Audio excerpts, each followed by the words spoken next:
chuchotés par l'avocat de Vincent qui ont fait blanchir son visage comme un linge. Je les ai entendus, très lentement, comme si le temps avait décidé de s'arrêter juste assez pour me laisser savourer la tournure. Vous assumez toutes les dettes. Il n'a pas tout pris. Il a pris un paquet d'obligations dissimulées sous un vernis de belle vie, et il ne le savait pas encore. Je m'appelle Alexis Dunst.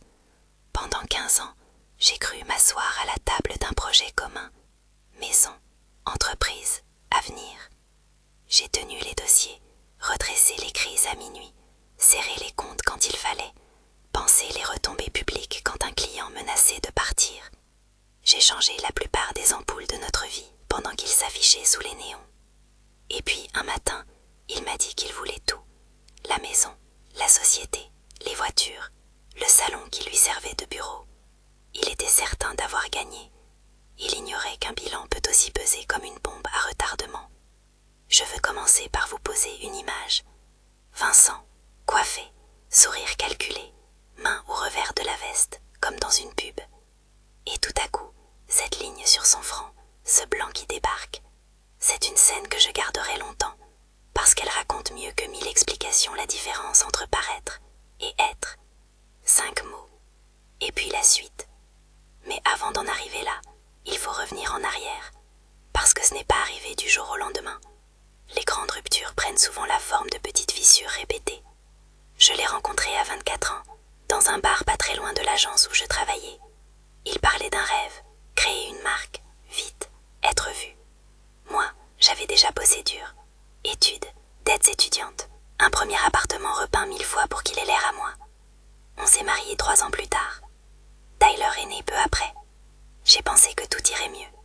J'ai pensé que l'effort se partagerait. Mais l'effort se répartit parfois en silence. J'ai cessé de compter mes heures. J'ai appris à lire les chiffres, non pas pour gagner, mais pour sauver notre façade.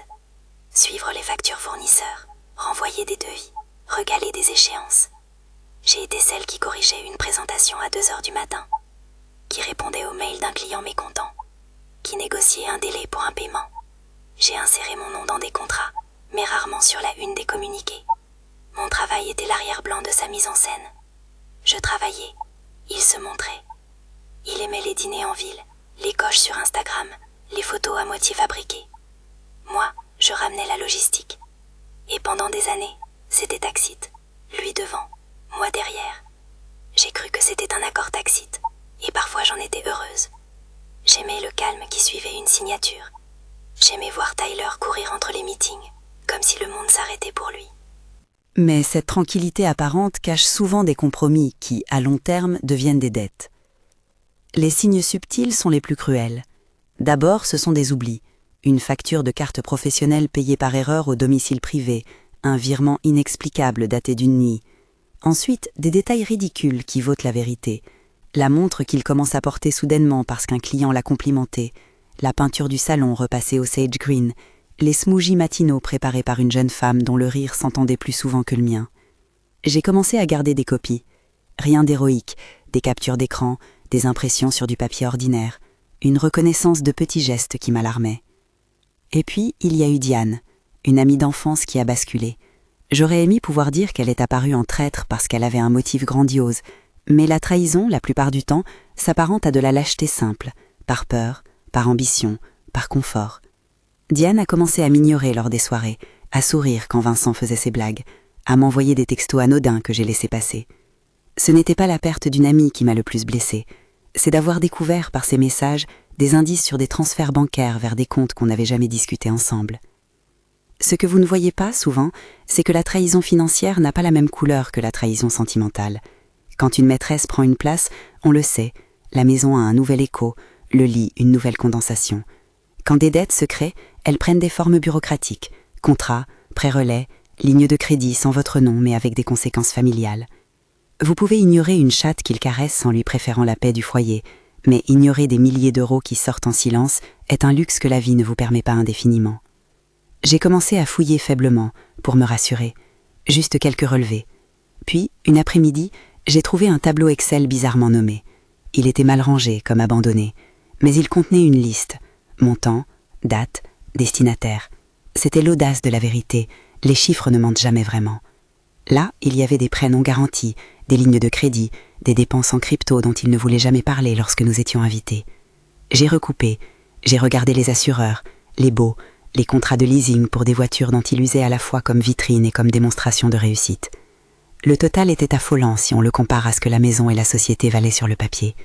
En gros, approximativement, les dettes étaient de l'ordre de 1,9 million d'euros. Les actifs, eux, n'atteignaient pas ce montant, autour d'1,6 million. Ça crée un trou qui, si on le creuse, avale la belle apparence et laisse une paire battue de créanciers. J'ai respiré longuement. Mon instinct n'était pas de crier, mais d'organiser. Je ne me suis pas précipitée chez lui avec les preuves. Je ne l'ai pas accusé au milieu du salon pendant qu'il prenait son café. On ne répare pas un dossier en faisant une scène. On ne gagne pas une bataille juridique en hurlant.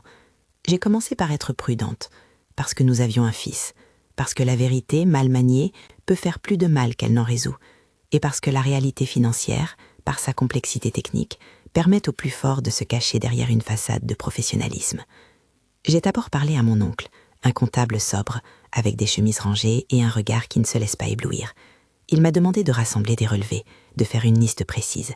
Il a hoché la tête plusieurs fois, non pas avec surprise, mais avec la consternation de celui qui voit un trou grandir. « Ce n'est pas une question émotionnelle, Alexis, c'est un bilan », m'a-t-il dit. Et un bilan, contrairement à une histoire, se corrige avec des documents. Ensuite, j'ai consulté Nina Castellano, une avocate dont l'air ne prêtait jamais à la pitié. Nina m'a dit ce que je devais entendre, et pas plus. Démontre, documente, protège Tyler. Elle n'a pas promis des miracles, elle m'a expliqué des options, des cadres légaux, sans entrer dans un jargon qui pourrait paraître incompréhensible. Elle m'a expliqué qu'il existait des outils légitimes pour protéger un patrimoine destiné à un enfant, des mécanismes pour sécuriser un héritage distinct, des stratégies pour s'assurer que l'argent destiné au fils ne soit pas dévoré par une liquidation. On a parlé d'un trust, irrévocable si possible, qui permettrait de mettre à l'abri une somme dédiée. Elle me l'a présenté comme une boîte fermée. Je ne donnerai pas de détails techniques ici. Ce que je peux dire, c'est que c'était légal, clair et centré sur Tyler. Pendant 3 ans, j'ai travaillé en silence. C'était un travail de fourmi. Copie, sauvegarde, impression, rencontre à voix basse avec l'oncle, visite discrète au notaire. J'ai conservé des copies des contrats, des courriels, des captures d'écran. J'ai fait des sauvegardes sur des clés chiffrées que je cachais dans un coffre père-grand-mère, un endroit dont la seule valeur réelle était l'histoire familiale. J'ai organisé mes actions comme on organise une escapade. Pas d'ostentation, beaucoup de méthode. Il y avait des nuits où je revenais de réunion, m'approchais du canapé, regardais Tyler dormir et me demandais si tout cela ne le détruirait pas. J'ai toujours posé la priorité de sa stabilité au-dessus de ma fierté. J'ai donc tout pensé en termes de préservation. Si je dois partir, je veux qu'il ait un toit, de la nourriture et la possibilité de choisir. Cela m'a guidée. Et ce n'était pas une stratégie de revanche, c'était la mise en place d'un filet de sécurité. Au fil de ces préparations, j'ai aussi appris la patience stratégique. Il y a une force dans l'attente quand elle est habillée par la préparation. J'ai appris à jouer la résignée. Devant les autres, j'ai mimé l'épuisement, la femme qui décide de partir et qui se rend au-devant des volontés de l'autre. C'était une performance. Parfois, la vie nous demande des interprétations précises. Nous faisons semblant pour un temps, afin de mieux agir plus tard. La mise en scène était simple. En médiation, demander peu, accepter le rythme, refuser de paraître vindicative. J'ai baissé la voix quand il le fallait, j'ai montré des larmes factices. Oui, ça peut paraître dur d'écrire cela, mais j'ai toujours veillé à ce que mes gestes restent moraux et légaux. Il n'y avait rien de criminel dans mon jeu, seulement une détermination à éviter de donner des indices qui précipiteraient un acte irréfléchi, qui pourrait, lui, me nuire et nuire à Tyler. Et puis, la loi ne punit pas la prudence. Parallèlement, j'ai commencé à fréquenter des lieux publics différemment. J'ai pris des photos des lettres reçues au nom de la société, j'ai pris la saveur d'un reçu pour une villa week-end, j'ai noté des appels à répétition de créanciers que Vincent niait ensuite. Ces petits morceaux de réalité se sont empilés jusqu'à créer une image troublante. Sur le papier, nous semblions riches, dans la réalité, nous étions entassés sur un talus de dettes renouvelées. Je peux vous raconter une anecdote qui à elle seule résume tout. Un soir, j'ai trouvé, malencontreusement, un reçu pour une montre de luxe. Ce n'était pas tant la montre que la manière dont il la justifiait. Cadeau client. J'ai bien sûr ri, mais intérieurement, j'ai su que la montre n'était pas le problème.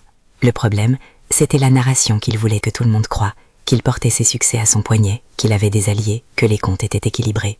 La montre était une blague mal placée dans un spectacle tragique. La pression sociale était un autre levier. Lorraine, ma belle-mère, qui passait à la maison en pensant vérifier l'état des fleurs, venait surtout pour jouer de son influence. « Tu sais, il ne faut pas abîmer l'image », disait-elle à voix basse, comme si l'image devait primer sur le bien-être d'un enfant. Brittany, la nouvelle compagne, elle apportait l'insouciance d'une génération qui ne connaissait pas nos factures et qui ne voulait pas les connaître. Elle riait fort, très fort. C'était une manière simple de faire oublier le silence. Face à cela, ma décision fut claire. Protéger Tyler, protéger ce qui pouvait l'être, documenter l'inavouable. J'ai constitué un dossier qu'on pourrait appeler La Vérité, plein de relevés, d'imprimés, de courriels et de petites preuves sociales. Parfois, c'était un message envoyé à 5 heures du matin à une adresse différente, parfois un reçu pour un équipement livré à une autre boîte. Ce sont des détails que la plupart des gens laissent filer. Ils ne pensent jamais qu'un ticket de parking puisse devenir la pièce d'un puzzle. Moi, j'ai appris à tout garder. Et puis, il y a eu la scène qui me rappelle pourquoi j'ai pris ce chemin de patience. Lors d'un déjeuner, je l'ai confronté, mais pas frontalement. J'ai posé des questions anodines. J'ai demandé des précisions sur une dépense. J'ai feint l'ignorance. Vincent a souri avec condescendance. « Ne t'en fais pas, chérie, tout est sous contrôle. » Le sous-entendu était clair. C'était l'arrogance de celui qui croit que l'évidence vaut la foi. J'ai hoché la tête. À ce moment précis, j'ai compris la puissance de la preuve. Elle n'écrase pas toujours l'ego. Parfois, elle attend que l'ego signe lui-même. Il y a eu des compromis, évidemment. Je n'avais pas les moyens d'engager la bataille publique que je voulais, et je ne voulais pas non plus transformer la vie de Tyler en théâtre judiciaire. Ma méthode était donc sélective. J'ai placé 520 000 € dans un trust irrévocable destiné à Tyler. Une somme qui venait en grande partie d'un héritage familial, de fonds qui n'étaient pas liés au compte de la société.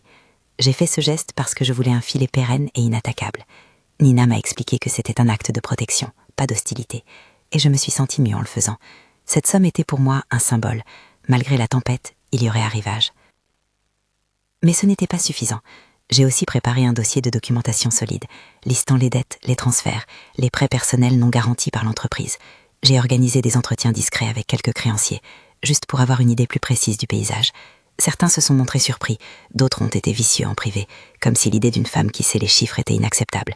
J'ai gravé tout cela dans un classeur, dans une boîte, dans ma tête. Et puis, il y a eu la médiation, un rendez-vous formel, sous l'œil d'un médiateur, avec la promesse de régler les choses rapidement.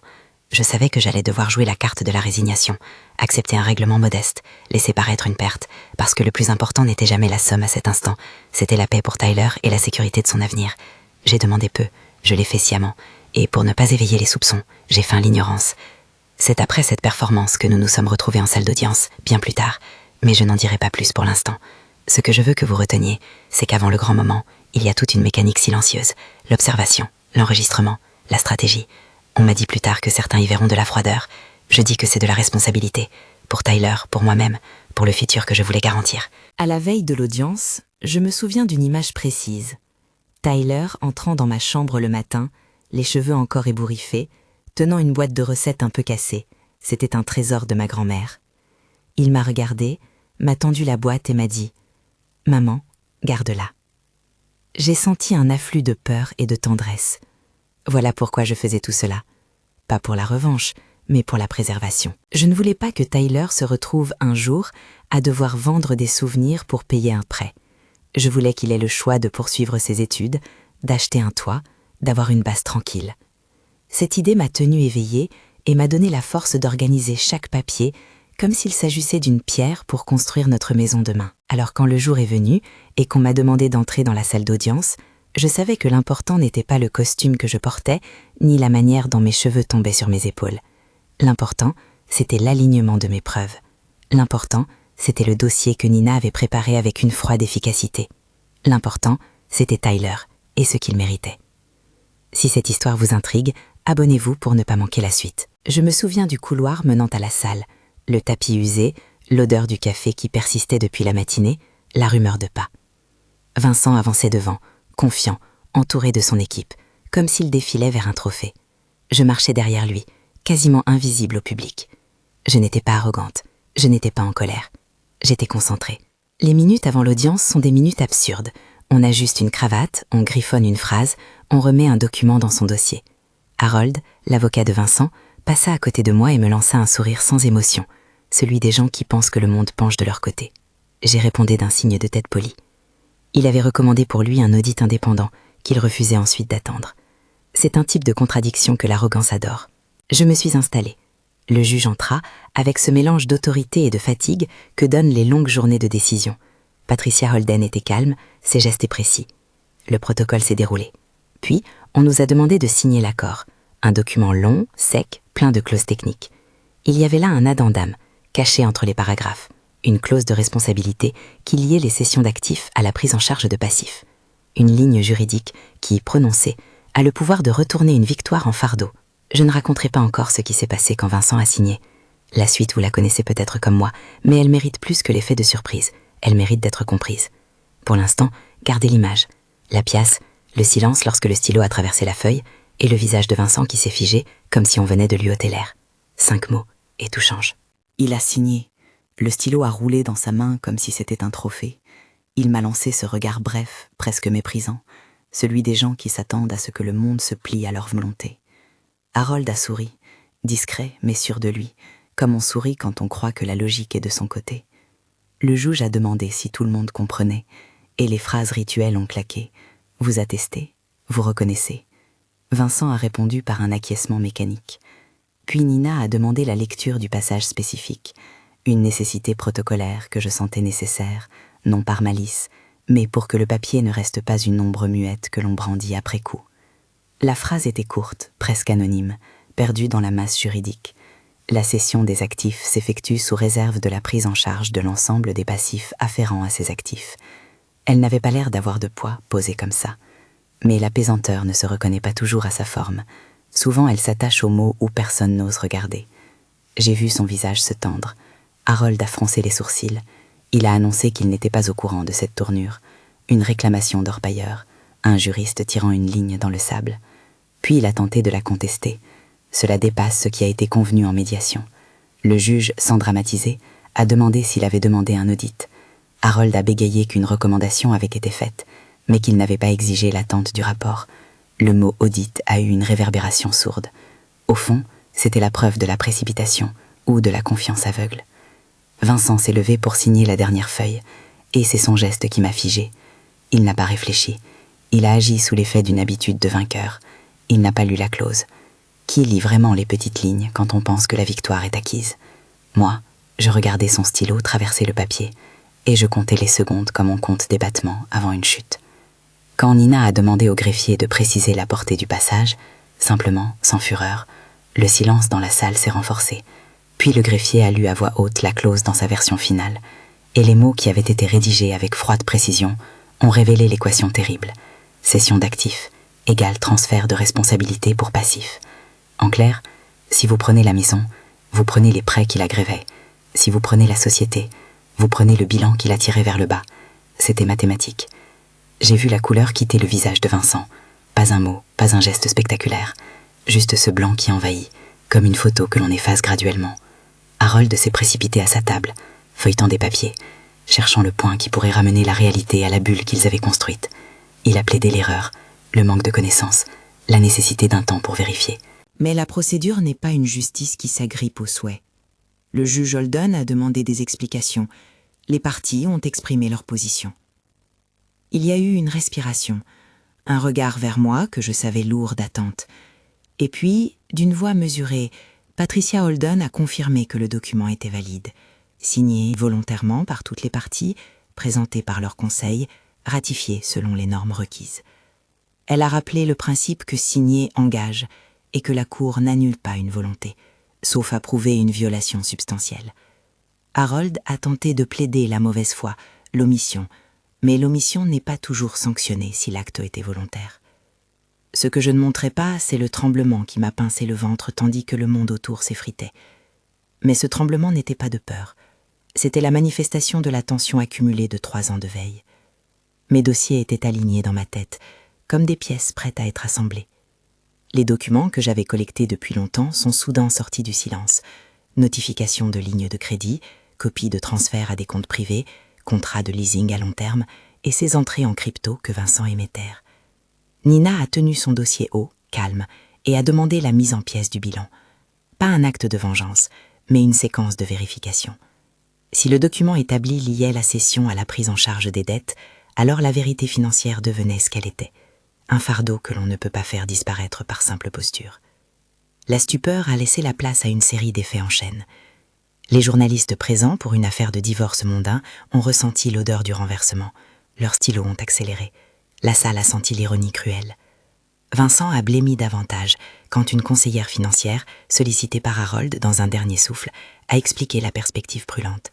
Le total des dettes dépassait la valeur nominale des actifs. Si ces éléments restaient au nom de la cessionnaire, la trésorerie serait aspirée par des obligations qu'il n'avait pas envisagées. C'était presque une parabole, la conquête qui devient naufragie. La décision finale n'a pas été un coup de théâtre grandiloquent. Elle a été un constat administratif, un acte de certification. L'accord, dans sa forme présentée, était valide. Je me souviens d'avoir respiré, d'avoir senti la tension glisser de mes épaules, comme si enfin la mécanique lourde avait basculé en ma faveur par inertie logique. Je n'ai pas jubilé, je me suis tenue droite, parce que la dignité était la seule chose qui me permettait d'être crédible aux yeux de Tyler. Mon soulagement était mesuré, fait de calculs et d'obligations morales. La victoire n'était pas totale. J'avais accepté une somme modeste, suffisante pour notre survie à court terme, mais pas pour effacer le chaos. Ce que je voulais, avant tout, c'était la liberté pour Tyler et la certitude que le trust préserverait une partie du futur. La sortie du tribunal fut étrange, flash, murmure, vos regards qui cherchent la photo que les médias aiment nourrir. Vincent a évité mon regard. Il marchait comme un homme à la dérive, tenté de recoller son image. Harold parlait bas, sans le ton de conquête d'il y a peu. Nina avait ses terrains pénétrables, l'efficacité d'une femme qui sait que le droit n'est pas une revanche, mais un instrument. À l'extérieur, Tyler m'attendait, tasse de chocolat chaud à la main, l'air préoccupé mais posé. Il m'a pris la main comme on prend la côte d'un rocher, la certitude silencieuse que tout irait finalement bien. Les jours qui ont suivi ont eu un rythme presque clinique. Les créanciers se sont révélés, non pas comme des personnages de roman, mais comme des voix dans le téléphone, des emails, des lettres recommandées. On me demandait, à moi qui étais supposément la perdante, si j'étais prête à lâcher tout parce que l'image sociale l'exigeait. C'était grotesque. Les appels de banque ont commencé à évoquer des échéances non honorées. Les fournisseurs ont secondé. La société de Vincent, sans sa baguette magique d'apparence, montait à découvert. Les pré-relais commençaient à exiger des compléments de marge. La mécanique du crédit a repris sa logique implacable. Quand la confiance perce, les créanciers cherchent à préserver leur position. Vincent a réalisé que l'apparence n'était pas un filet, c'était une parure. Quand l'argent cesse d'entrer, ceux qui dansent autour du succès s'évanouissent. Britney l'a quitté en premier. Elle ne l'a pas quitté avec violence, elle l'a quitté avec la froide politesse de celle qui ne veut pas tâcher sa réputation en restant avec un perdant. J'aurais pu éprouver de la joie à l'idée de sa fuite. J'ai préféré la neutralité. Son départ n'était qu'un signal social. La bulle éclate, les aides s'effacent et la solitude reprend l'espace que la mise en scène occupait. Lorraine, ma belle-mère, a essayé de maintenir une façade de sollicitude, mais son ton a vite glissé vers l'angoisse. « Comment vas-tu faire » a-t-elle demandé, non pas par empathie, mais parce que la chute de Vincent exposait la sienne. Elle s'est tournée vers les héritages et les appuis, mais s'est heurtée aux réalités du registre. On ne prête pas indéfiniment quand les chiffres montrent un déséquilibre. Diane, quant à elle, a fini par avouer en larmes. Son motif n'était pas une haine réfléchie, mais la peur de perdre ses privilèges sociaux. Nous avons eu plus tard une conversation où elle a exprimé sa honte et son regret. Je ne suis pas vindicative. J'ai accepté ses excuses parce que l'humanité de ses failles ne justifiait pas le ressentiment éternel. Mais j'ai posé des limites claires. La confiance se reconstruit par des actes, pas par des mots. La chute publique de Vincent a été lente et impitoyable. Des clients se sont retirés, certains fournisseurs ont exigé garantie, des procédures de recouvrement ont été lancées.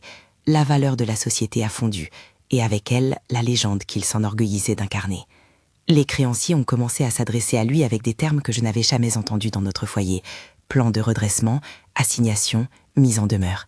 Il a tenté de faire appel à ses anciens alliés, à des promesses passées, mais la confiance une fois entamée ne se répare pas en un sourire enflammé au dîner. La réalité financière ne répond pas aux clameurs des soirées.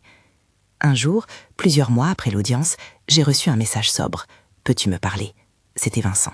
Je l'ai entendu pour la première fois depuis la déclaration, la voix emplie d'un mélange de dépit et de fierté meurtrie.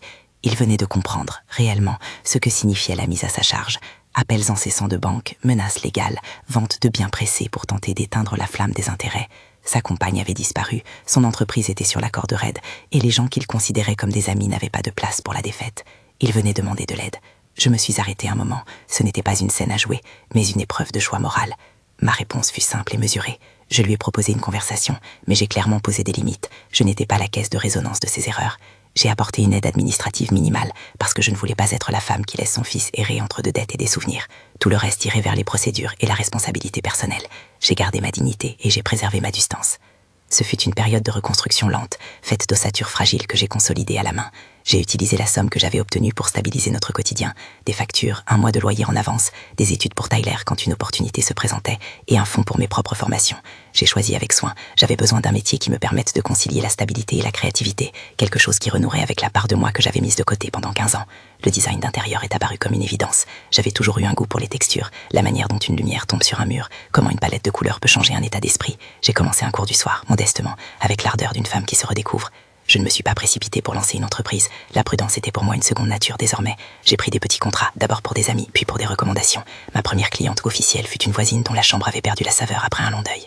J'ai proposé un reparcelling du mobilier, une peinture sage green pour apporter calme et nouveau, une lampe repositionnée pour que la lumière rende justice au livre. Elle a pleuré en me serrant la main à la fin et j'ai su que c'était bien plus qu'un contrat. C'était une restitution de confiance. Le bouche à oreille a été lent mais honnête. J'ai accepté des projets petits mais bien faits, évitant l'ambition frénétique qui m'avait épuisée dans le passé. Le trust de 520 000 € est resté intact comme je l'avais prévu. Une boîte fermée pour Tyler, gérée par un notaire et la structure mise en place par Nina. Je n'épiloguerai pas sur les mécanismes, ce n'est pas mon rôle de dispenser des recettes juridiques, mais je dirais ceci. Savoir qu'une partie de l'avenir de mon fils était préservée m'a donné la sécurité psychologique nécessaire pour construire autre chose. C'était un filet, mais pas une contrainte. Cela signifiait que ses études, un toit ou un projet personnel auraient une chance de se réaliser, sans devoir vendre les souvenirs. Tyler a été un miroir implacable mais affectueux. Il a vécu la transformation avec la maturité d'un adolescent qui doit parfois accepter que ses parents ne soient pas infaillibles. Il a vu son père, d'abord grand, puis surpris, puis seul. Il m'a regardé dans des moments où l'évidence n'était pas pour nous, mais pour lui. Nous avons parlé, longuement, de ce que signifie la responsabilité, de l'importance de ne pas tout confondre. L'amour d'un parent n'est pas la caution de ses erreurs. Nous avons ri aussi, à petite dose. Un film, une pizza, une journée sans parler d'argent. J'ai voulu que son quotidien soit le moins marqué possible par ce qui se passait en coulisses. Il a retrouvé la confiance petit à petit, notamment quand je l'ai encouragé à reprendre sa guitare et qu'il a accepté une audition au conservatoire local. Ces moments ont été essentiels. Ils ont replacé l'avenir là où il doit être, devant nous, pas en dette de passé. Les rencontres publiques que j'ai eues après l'affaire ont été moins gratifiantes que je ne l'avais imaginé. Certaines personnes venaient avec des jugements, d'autres avec de la curiosité. Mais la plupart cherchaient un mot de sagesse, une leçon. Ma réponse finit toujours par la même vérité. La réalité est faite de petites pièces, et il faut les ranger une à une. Le drame n'est pas un costume qu'on porte pour attirer l'attention, c'est une épreuve qui demande de la méthode. J'ai donc parlé discrètement, partagé mon expérience sans édulcorer, mais aussi sans morbidité. J'ai répété ce que Nina m'avait appris, protéger d'abord ce qui est à protéger, documenter et garder la dignité. Vincent a tenté de se relever, comme on tente de raccommoder des voiles déchirées. Il a vendu une partie de ses actifs, parfois à prix cassé. Il est allé voir des investisseurs, offert des garanties personnelles, garanties qui s'effilochaient car la confiance du marché n'est pas une chose qu'on impose. Il a cherché la pitié, mais la pitié n'aide pas à reconstruire une entreprise saine. Le vrai retour, quand il a existé, est venu d'efforts soutenus et humbles, pas de beaux discours. Je l'ai entendu, de loin, parfois en interaction par le biais d'avocats. Nous avons parlé au sujet de Tyler à des moments précis, mais j'ai maintenu la séparation entre les affaires et la parentalité. Tyler avait besoin d'une relation avec son père qui soit détachée des comptes à rendre. Il avait besoin d'un père qui soit présent dans l'essentiel. Les silences font partie des leçons les plus difficiles à apprendre. Un matin, alors que je repeignais le salon d'une cliente, j'ai pensé à la boîte de recettes de ma grand-mère. Je l'avais gardée près de moi pendant les mois les plus durs. Les recettes, avec leurs fleurs de farine et leurs taches, portaient la trace d'une vie. Elles étaient l'exact opposé de la froideur des documents financiers. Vivantes, ingrates, généreuses. J'ai pris une page, l'ai lue à haute voix, et Tyler s'est arrêté pour écouter. « Tu veux la garder ?» m'a-t-il demandé. Je lui ai souri. « Non, je veux que tu la gardes. » C'était la symbolique parfaite. laisser à la génération suivante non pas des dettes émotionnelles, mais un patrimoine d'habileté et d'histoire. Quelques mois plus tard, la société de Vincent a été contrainte à des mesures radicales, des licenciements, des cessions partielles, des marques vendues. La réputation qu'il portait avait été minée par des chiffres que personne n'avait vraiment regardés, jusqu'à ce qu'un document les légitime. Le public a tourné la page comme il sait le faire. Les gens oublient vite. C'est une consolation rare, car l'oubli laisse à ceux qui restent la possibilité de rêver autre chose. Pour moi, la possibilité a été d'ouvrir une porte sur un métier que j'aime et sur une vie choisie. Je me suis forgé des rituels qui m'ont aidé à ne pas retomber dans l'obsession. Le samedi, Tyler et moi faisions un petit marché. Il choisissait un pain, j'achetais des herbes et nous préparions un plat ensemble. C'était notre manière de réapprendre la simplicité. Le design a occupé mes jours et la lecture de contrats mes soirs, mais différemment, plus sereine, plus informée.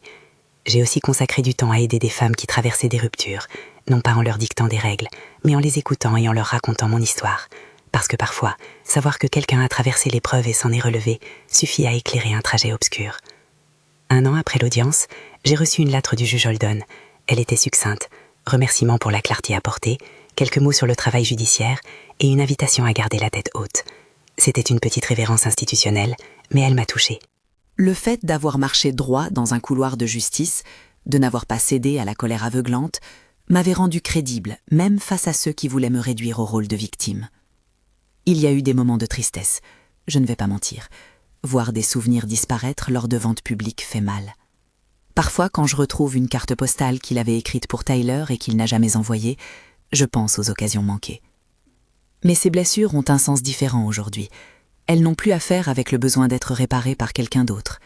Elles font partie du récit que je peux raconter à mon fils, comme une leçon sur la valeur du travail et de la prudence. La revanche que le titre de ce récit suggère n'a jamais été mon moteur. Ce qui m'a poussé, ce n'était pas la jouissance de voir quelqu'un puni, mais la volonté de protéger un enfant, de garantir une possibilité. La satisfaction que j'ai ressentie ce jour-là dans le tribunal n'était pas une jubilation cruelle. C'était la reconnaissance que la vérité, bien agencée, produit parfois son propre équilibre. Il y a une justice qui se manifeste par la responsabilité, parfois lente, parfois administrative, mais réelle. Aujourd'hui, si je regarde la maison repeinte en sage green, si je vois Tyler jouer de la guitare dans ce salon qui a connu mieux et pire, je comprends que le vrai gain n'est pas matériel. Le vrai gain est la liberté de choisir notre avenir, de ne pas être à la merci des caprices d'une apparence. J'ai appris à valoriser des choses que l'argent n'achète pas, la constance, l'honnêteté, la capacité d'apprendre d'un échec. Les leçons que je raconte souvent aux personnes qui me demandent comment tenir sont simples. Documenter, protéger ce qui est vulnérable, et n'oubliez jamais que la dignité est une ressource qui rapporte. Elle permet de traverser les tempêtes avec plus de chances de rester debout. Je dis cela sans prétention. Chaque chemin est unique, et ce qui a marché pour moi n'est pas une recette universelle. C'est une histoire racontée à quelqu'un qui, peut-être, entendra dans mes mots l'idée qu'il existe des façons de résister sans se perdre. Il y a eu des appels, encore, de Vincent des années plus tard. Parfois, il voulait des conseils commerciaux. Parfois, il demandait si Tyler allait bien. J'ai répondu, quand il le fallait, avec fermeté et gentillesse. La frontière entre compassion et responsabilité est un espace que j'ai appris à tenir. Aider n'est pas se sacrifier. Permettre qu'on abuse de votre disponibilité n'est pas de la générosité. Quant à Diane, elle a essayé de se racheter en s'engageant dans des actions concrètes. Elle a aidé à organiser une vente caritative locale et s'est investie pour des projets éducatifs. La trahison laisse des traces, mais l'action transforme parfois les personnages. Nous avons accepté de parler, et désormais notre relation est prudente, moins habituelle, plus choisie. Je ne me cache pas de mes faiblesses. Je sais que la fierté, parfois, peut devenir un piège. Je sais aussi que la rancœur, si on la nourrit, vous dévore. J'ai choisi de les discipliner, de les regarder comme on observe un feu pour s'assurer qu'il ne brûle pas la maison. Cela a été un apprentissage quotidien. À ceux qui me demandent si je regrette de l'avoir joué comme je l'ai fait, ma réponse est la même. Si mon objectif a été de préserver Tyler et de garantir une base, alors je n'ai aucun regret sur la méthode qui est restée dans le cadre de la loi. Les stratégies légales que Nina a recommandées n'ont jamais cherché l'effraction, elles ont cherché l'ordre. Et parfois, l'ordre est le seul environnement protecteur que l'on puisse offrir à quelqu'un que l'on aime.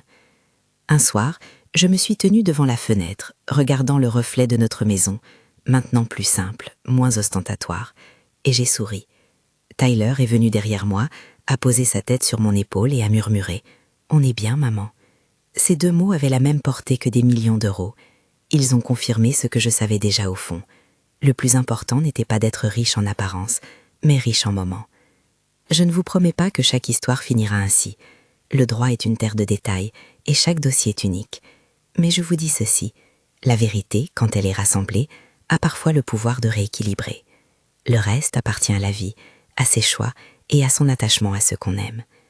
Si cette histoire vous a touché, partagez-la avec quelqu'un qui pourrait en retirer force ou prudence.